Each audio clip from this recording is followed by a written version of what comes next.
The sweat was cold on my back, even though the Georgia sun still clung to the day's heat.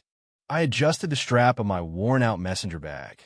The leather creaked a familiar tune and quickened my pace as I turned onto Willow Creek Lane. After a brutal day of coding, all I craved was my couch, a cold beer, and maybe catching the last few innings of the Braves game. My house, number 14, was a modest two-story with a faded blue door. It wasn't much, but it was mine. I bought it 3 years ago, sinking every spare penny into the down payment. It was my piece of the American dream. That's when I saw her. A woman stood on my porch, fiddling with something. At first glance, she looked unremarkable. Mid-50s, blonde hair pulled into a severe bun, wearing a floral sundress that screamed suburban casual. But as I got closer, I saw what she was doing. She was peeling the 4 off my house number and replacing it with a 6. "Excuse me," I called out, my voice sharper than intended. She jumped, startled, and turned around. Her face showed surprise that quickly morphed into something else, disdain, or maybe something uglier. "Oh," she said, her voice laced with a saccharine sweetness that made my skin crawl. "I was just fixing a little mistake. It seems there was a mix-up with the house numbers. This is actually supposed to be 16 Willow Creek." "A mix-up?" I repeated, incredulous. "I've lived here for 3 years. My mortgage says 14 Willow Creek. My mail says 14 Willow Creek. What mix-up are you talking about?" She gave a brittle laugh. "These things happen, you know. The city can be so inefficient. I'm sure it's just a simple error." She stepped back like she expected me to accept her explanation and move on. I didn't. "I think you need to put that number back," I said, my voice hardening. "And then you need to explain why you're changing the number on my house." Her smile faltered, a flicker of annoyance crossing her face. "Look, I don't have time for this. I'm just trying to correct a mistake. You really should be thanking me." "Thanking you? For what? Trespassing? Vandalism? What's your name?" "It's Patricia. Patricia Ainsley. Now if you'll excuse me." She reached for the 4 again, but I stepped forward, blocking her. "Patricia," I said, keeping my voice level. "I'm Marcus Green. I live here. This is my property. I'm telling you to stop." The air crackled with tension. She stared at me, eyes narrowed. For a moment, I thought she might back down. But then her lips tightened. She reached into her purse. "I don't have to listen to you," she said, voice dripping with icy contempt. She pulled out her phone. "I'm calling the police." My blood ran cold. "What are you doing, Patricia?" I asked, trying to keep the panic from my voice. "There's no need for this. Just put the number back, and we can forget this ever happened." She ignored me. "Yes, I like to report a suspicious person," she said into the phone. "Yes, a black man. He's harassing me. He's on my property. I feel threatened. He's refusing to leave." My heart hammered against my ribs. Harassing. Threatened. Black man. The dog whistles were deafening. I knew this script. I'd seen it too many times. I knew how fast things could escalate. "Patricia, please," I pleaded. "This is my home. I live here." She didn't even glance at me. Her lies to the dispatcher painted me as a threat. Anger surged inside me, but I couldn't let it take control. I had to stay calm. I had to think. While she was still on the call, I took out my phone and snapped a photo of her. Her face. Her car parked crookedly in front of my house. The half-peeled 4 and the 6 in her hand. Then I started recording. "My name is Marcus Green," I said clearly into the camera. "I'm standing on my porch at 14 Willow Creek Lane." This woman, who identified herself as Patricia Ainsley, was in the process of changing my house number when I arrived home from work. I asked her to stop. She refused and is now calling the police, claiming I am harassing her. I am standing on my own property. I kept filming. My hand shook, but my voice stayed even. Minutes later, sirens wailed in the distance. My stomach twisted. 2 officers arrived, a man and a woman, both wearing crisp uniforms. Patricia rushed to them. "Officer, thank God you're here. This man is trespassing." He yelled at me. I was just fixing a number mix-up. The officers turned to me. "Sir, can you explain what's going on?" I held up my phone. "I have video evidence. I live here. She's the one trespassing. She changed my house number and called 911 with false accusations." They watched the footage. Their expressions shifted as the truth unfolded. The female officer turned to Patricia. "Ma'am, is this true? Were you changing the number on this house?" Patricia flushed. "Well, yes, but it was a mistake."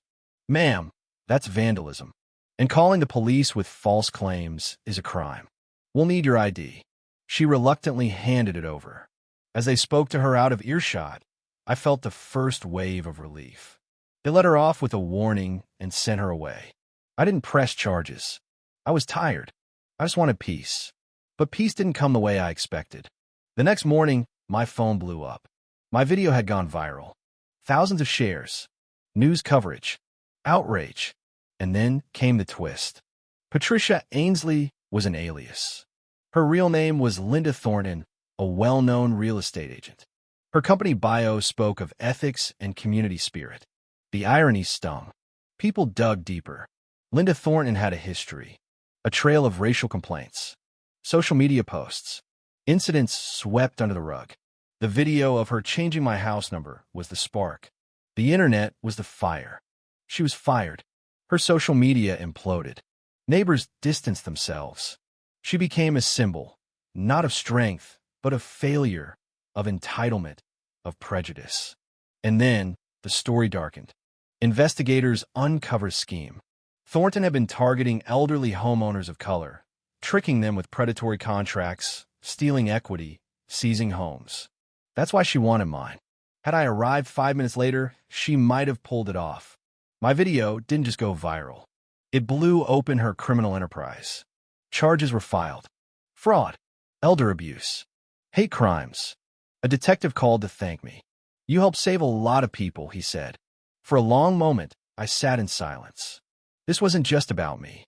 It was about accountability, about truth, about standing firm in the face of injustice. Linda Thornton tried to erase my number, but she couldn't erase my voice. She couldn't erase the truth, and she couldn't erase the fact that I belong. Even if she never saw me as human, the world did. And in the end, justice saw her for what she really was. A predator hiding behind a smile. I now speak publicly, share my story, work with local justice groups. My home, 14 Willow Creek Lane, is not just where I live. It's where I took a stand. A simple house, a simple number, but a symbol of something much greater. That even in darkness, courage matters. And that sometimes all it takes to change the world is pressing record. Part 2. Community Rising. The days that followed were a blur. My inbox flooded with messages, some kind, some hateful. News vans began circling the neighborhood. Reporters knocked on my door, hoping for a soundbite. I tried to keep my head down, but I knew this wasn't going to fade away. Not this time. Local organizations reached out. Civil rights groups, community leaders, even university students wanting to interview me for class projects. One email stood out. "We'd like to invite you to speak at the City Hall Town Forum on Racial Equity." I hesitated. I wasn't a public speaker. I was a coder, a quiet guy with a modest life. But something inside me shifted. Maybe it was time to stop being quiet. I said yes. The night of the forum, I stood behind the podium, hands trembling. The room was packed. TV cameras, officials, everyday citizens. I shared everything. From the moment I saw Linda Thornton on my porch to the aftermath that changed my life. I didn't shout. I didn't accuse. I told the truth. And the room was silent. When I finished, they stood and applauded.